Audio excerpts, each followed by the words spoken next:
Hello दोस्तों, welcome to my channel. आज का हमारा ये वीडियो है profit and loss SSC CGL का, और ये क्वेश्चन आपको यार सामने यहाँ पर है। अब आप इसको कुछ सेकंड में कैसे सॉल्व करेंगे, पहले मैं आपको एक्सप्लेनेशन बताऊंगा और लास्ट में आपको बता दूंगा कि फटाफट कैसे सॉल्व करते हैं। ठीक है, पहले आप यहाँ पर देखो क्या बोला है, if toys are bought at ₹5 each and sold at ₹4.5 each. इसका मतलब ये है एक खिलौना आप 5 रुपए में ला रहे हो और जब उसको बेच रहे हो तो वो 4.5 रुपए में बेच रहे हैं। 5 रुपए का खिलौना 4.5 रुपए में बेच रहे हो, उसका मतलब प्रॉफिट होगा कि लॉस होगा? जाहिर सी बात है, बच्चा कहेगा कि ये लॉस होगा। यहाँ पर तो लॉस तो होगा, लेकिन कितना परसेंट लॉस है वो आपको निकालना है।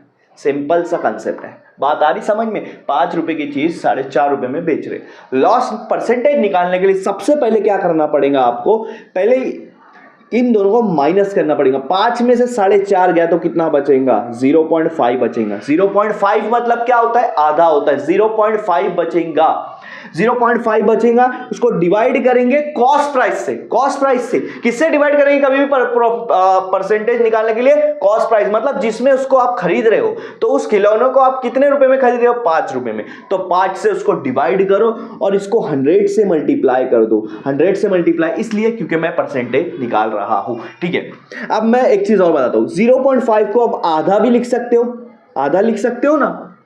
तो मैंने आधा लिख दिया, नीचे 5 आ गया, मल्टीप्लाई 100 हो गया। अब ये जो 2 और ये 5 है, ये दोनों नीचे क्या है? डिवाइड में चले जाएंगे। तो 5 2 कितना हो जाएगा? 10 हो जाएगा, और इधर 100 हो जाएगा। तो 1 0 कैंसिल, ऊपर 1 है, नीचे भी 1 है। 1 नहीं भी लिखते चलते मल्टीप्लाई में, तो आपके पास क्या बच रहा है? 10। इसका मतलब कितना परसेंट लॉस आ रहा है? 10% लॉस आ रहा है। तो ए ऑप्शन यहाँ पे आपका करेक्ट होगा। ए ऑप्शन यहाँ पे आपका करेक्ट होगा। ठीक है, लेकिन आप कुछ सेकंड में इसको कैसे निकालते हैं? देखो सिंपल सी बात है, आप जब भी प्रॉफिट एंड लॉस सॉल्व कर रहे हो तो कॉस्ट प्राइस दी है ना, कॉस्ट प्राइस का परसेंटेज आपके दिमाग में आ जाना चाहिए। अगर मैंने कोई खिलौना 5 रुपए में खरीद रहा है तो 5 रुपए का 10% कितना होगा? कितना होगा? ठीक है, मान लो 10 रुपए का 10% कितना होगा? 10 रुपए का 10%। मैं ठीक है सिंपल से लेता हूँ। 100 रुपए का अगर मैं 10% निकालूंगा तो 10 रुपया होगा। 100 रुपए का 10% 10 रुपया होता है। उसी हिसाब से 10 रुपए का 10% 1 रुपया होता है। 10 रुपए का 10% मतलब 10 को 10 से डिवाइड कर दो।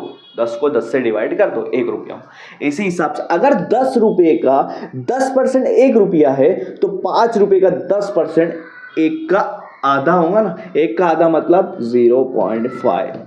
0.5 तो 5 रुपए का 10% कितना आ रहा? 0.5 रुपीज। आपको पता है कि 5 रुपए का 10% कितना आएगा? 0.5 रुपीज। और यहां पर क्वेश्चन में कितने का लॉस हुआ है? 0.5 रुपए का। तो 0.5 का लॉस हुआ, इसका मतलब कितने परसेंट लॉस हुआ? 10% लॉस हुआ। तो आप डायरेक्ट ऑप्शन को करेक्ट कर सकते हो कि 10% का यहाँ पे लॉस हुआ।